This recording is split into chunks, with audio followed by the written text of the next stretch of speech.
एक बार चंदू जमींदार अपने मित्र से मिलने पड़ोस के राज्य में जा रहा था। जब वह जंगल से होकर गुजर रहा था तो एक लोमड़ी उसके घोड़े के सामने आकर खड़ी हो गई। जमींदार बोला, ए लोमड़ी, तेरी इतनी हिम्मत, तू मेरे रास्ते में आकर खड़ी हो गई। चल हट, रास्ता छोड़, मुझे अभी बहुत दूर तक जाना है। लेकिन लोमड़ी ढीठ बनकर वहीं खड़ी रही। चंदू ने सोचा कि यात्रा पर जाते समय झगड़ा मोल लेना ठीक नहीं है, अतः वह उसकी बगल से होकर आगे बढ़ गया। दिन ढल गया।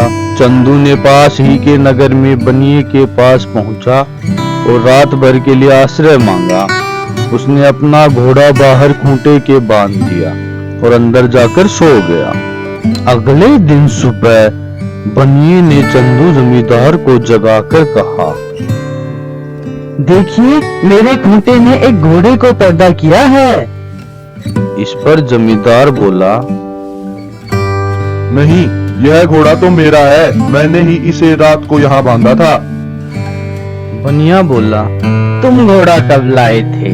मुझे तो तुमने बताया ही नहीं। मैं नहीं मानता तुम्हारी बात, यह घोड़ा मेरा ही है।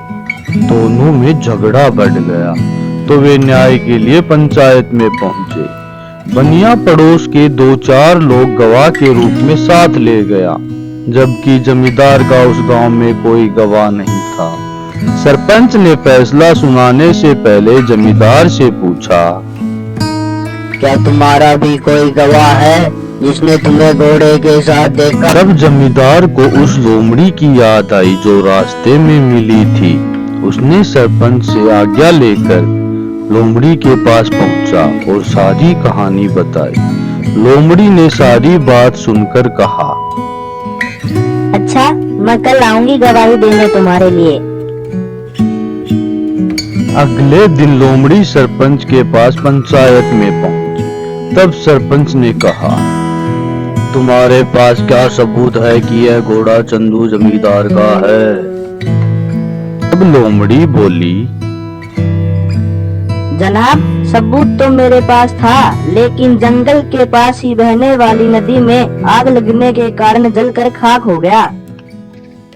उसकी बात सुनकर सरपंच चौंक कर बोला, नदी में भी कभी आग लग सकती है क्या भला? लोमड़ी बोली, जब खूंटा घोड़ा पैदा कर सकता है तो नदी में आग क्यों नहीं लग सकती?